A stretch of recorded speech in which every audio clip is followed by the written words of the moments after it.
Всем привет и добро пожаловать! Я Ира. А я Наташа, и это подкаст для тех, кто изучает русский язык. В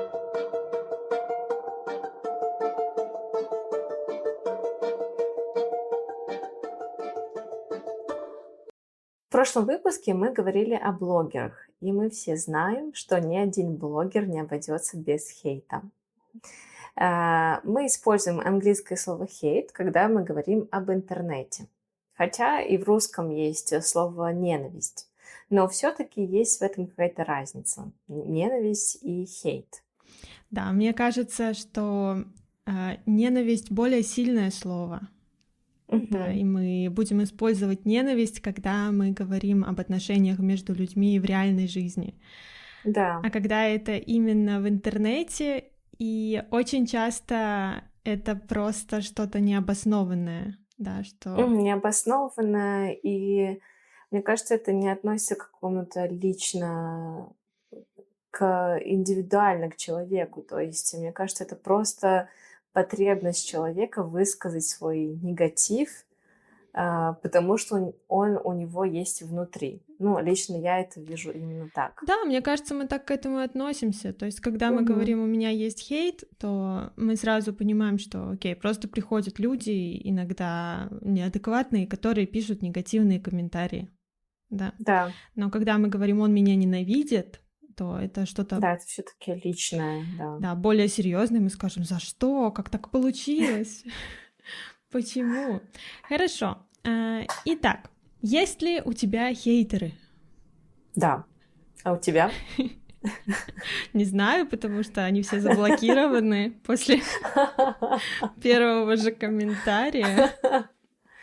Да, я пару раз пользовалась твоим советом заблокировать всех хейтеров, которые пишут чушь, необоснованную чушь. Но я посоветовалась и с другим блогером, который мне сказала, наоборот, их нужно оставить, потому что пока они пишут эти комментарии, твои просмотры поднимаются. Просто она мне предложила другую тактику, не реагировать на это. Да, но я рада, что ты оставила ту безумную женщину в своих комментариях, потому что она такая смешная. Да, у меня есть, наверное, главный хейтер, возможно. Она постоянно комментирует мои видео. И что мне интересно, что она постоянно комментирует. Вот это прям удивительно, что ей не жалко своего драгоценного времени, чтобы вылить этот хейт на моей странице. Да, но первый раз, когда я увидела первый комментарий ее, я подумала: как это ужасно, как она могла такое писать. Но потом второй, третий, четвертый, я думаю: ты такая смешная.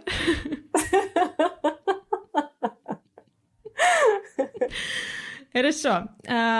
Понятно, как мы с тобой реагируем на хейт или какие-то неадекватные комментарии, но много может быть разных советов, да, как себя вести с хейтерами. И давай посмотрим эти советы и проанализируем, подходят ли они нам. Итак, первое. Итак, первое. Не нужно вступать с хейтером в коммуникацию. Их нужно блокировать. Ну, если честно, мне поначалу сложно было не реагировать лично на комментарии хейтеров, когда это только началось. Поэтому я старалась ответить каждому: ну как же так?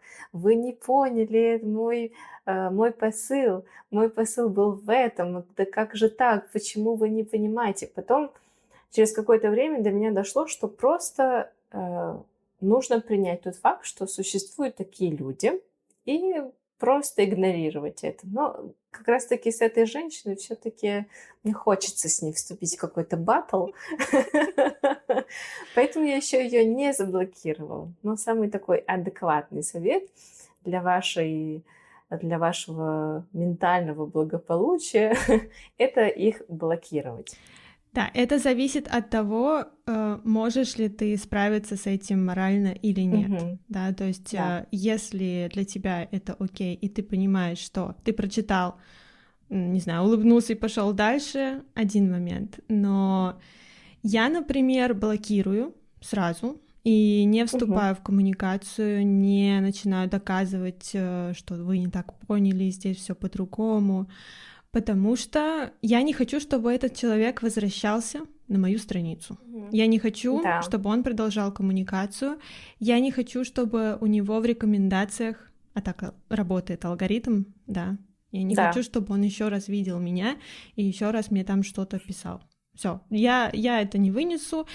Это из-за этого страдают просмотры, да. но мне все равно. Пусть лучше будет меньше просмотров, и эти просмотры будут от адекватных людей. По крайней мере, я не говорю, что все должны говорить: «О, Наташа, Мгм. какой классный контент, да, ты такая молодец».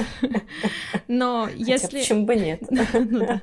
Но если я кому-то не нравлюсь, это нормально. Но адекватный Да, человек, наверное, когда поймет, что ему кто-то что-то не нравится, он просто пойдет дальше и не будет там да. останавливаться. Но если как бы вы блогер с более такой крепкой, устойчивой психикой, Да. можете оставлять эти комментарии, просто никак на них не реагировать. И поверьте мне, найдутся другие адекватные люди, которые вступят в коммуникацию с этим хейтером, и которые могут, может быть, на его языке объяснят ему, что то, что он говорит, неверно. Да, но у меня еще проблема, что я достаточно эмоциональный человек, и Мгм. мой первый импульс — это написать что-то очень грубое. И я не могу вести себя так в интернет-пространстве, потому что, да, завтра у меня будет другое настроение, я подумаю, что я написала слишком резкую глупость, но ничего уже Мгм. не изменить, да, то есть этот Да. механизм будет запущен, поэтому я Мгм. просто все плохие вещи и все смешные стендапы, которые я могла бы написать в комментариях, оставляю в своей голове или отправляю тебе и Да, пишу там. это правда. Это такая моя Это терапия. очень интересно. Хорошо. Следующий совет. Это как Поговорите. раз мы перешли Да. к этому, что можно обсудить это с другим блогером, который проходит через эти же этапы, те же самые этапы. Да. Поэтому поговорить об этом, получить какую-то поддержку тоже неплохо. Да, и если у вас поддерживающий партнер, семья, друзья, может быть, у них нет блога, и они не очень понимают, что это, но если они готовы оказать вам поддержку и просто сказать слова поддержки, то поздравляю, супер, Да, вы выиграли вам повезло. эту жизнь. Хорошо, следующий совет мне кажется очень интересным. Мгм. Это пишите другим позитивные комментарии, потому Мгм. что когда мы говорим что-то хорошее другим людям, наше настроение улучшается. Что ты думаешь об этом? Не пробовала, Писать скажу хорошие честно. комментарии? Пробовала друзьям, но очень редко оставляю комментарии. И вообще я очень редко активно веду себя в интернете, в соцсетях. Чаще я просто смотрю и стараюсь делать это меньше и никак не реагирую. Ну, бывает, конечно, попадается очень интересный контент, и бывает такое, что я оставляю какие-то доброжелательные комментарии, но это бывает очень редко. Мгм.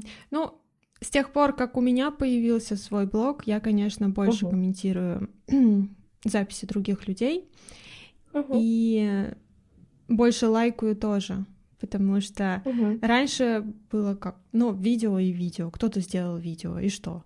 А сейчас, когда ты уже понимаешь, как это видео делается, да, ты думаешь: это вот она сделала вот это, и вот это, и вот это. Какая молодец. Даже если это не вау, супер, там Мгм. какой-то рилс, но все равно я хотя бы лайк, но оставлю точно. Ну и вообще в реальной жизни это тоже работает, мне кажется, когда мы делаем Мгм. комплимент кому-то. Да, в реальной жизни у меня нет таких проблем делать кому-то комплименты. Но почему-то в интернет-пространстве это происходит реже. Мгм, поняла. А негативные комментарии пишешь? Нет, Только в ответ сто твоей процентов ты нет. хейтерши. Да. У нас с ней особые отношения. Нет, я просто отвечаю на ее негативные комментарии, но я не захожу на ее страницу, чтобы вылить свой негатив, потому что у меня внутри его нет. Ну да, и потому что у тебя все-таки есть своя жизнь, которой ты занимаешься, Да. что-то делаешь. Следующий совет — это напоминать себе, что комментарии хейтеров — это их отражение. И часто говорят об этом, что когда человек что-то пишет вам, на самом деле он пишет это о себе. Да, я с этим согласна. Что внутри, то оно и выходит и наружу. И очень часто можно увидеть, например, такие негативные комментарии по поводу фигур, особенно Мгм. женщин. И когда, например, я смотрю какое-то видео, и там девушка просто рассказывает, может быть, о косметике, о чем-то, и я захожу в комментарии, и там кто-то начинает писать: «Но вы такая толстая». Без обид. Это не хейт, без обид. Но вы такая толстая, вам бы на диету сесть. И я понимаю, что я не заметила, что эта девушка толстая какая-то, или у нее там лишний Мгм. вес. И, ну, я понимаю, что, наверное, у этого человека есть проблема с лишним весом. Да, он зациклен на лишнем весе, Да. постоянно думает об этом, и поэтому И видит поэтому его видит, в других да. людях. Странно, но да, сложно, конечно, думать об этом, когда кто-то написал лично тебе негативный Мгм. комментарий, но нужно, наверное, научиться. Следующее, нужно не забывать, что критика может быть признаком боли. Иногда люди хейтят, потому что, ну, будем говорить откровенно, они неудачники. Да, потому что их жизнь зашла в тупик, у них все плохо, и у них есть только негатив, которым они могут Мгм. поделиться. Да, Да. ничего хорошего. Поэтому жаль, конечно, этих людей, но есть другие способы решения этой проблемы, не негативные комментарии. Ладно. И последний совет такой очень, я бы назвала его ванильным. Такой какой-то он сладкий, такой по-девчачьи философский. Это оставайся собой. И Мгм. что продолжай двигаться вперед, делай то, что ты делаешь. Звучит наивно немного, но я думаю, это очень хороший совет. Да, это такой достойный совет. Никогда не стоит забывать вообще, зачем вы делаете продолжаете делать этот блог, какие ваши интересы и цели, которые вы себе поставили. И никакие хейтеры не должны вас, так сказать, сдвинуть с этого пути.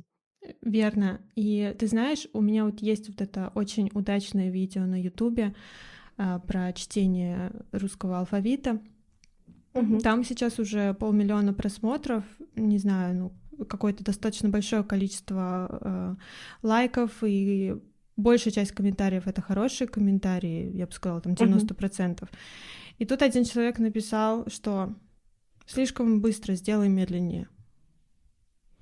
Ну, это как бы это не хейтерский комментарий однозначно, но просто меня так это удивило, что, ну, ладно, если бы 50% таких комментариев было, что это слишком быстро, но видео, которое существует удачно уже так много времени, и какой-то человек думает, что если он напишет мне просьбу, инструкцию, приказ сделать медленнее, я пойду и сделаю.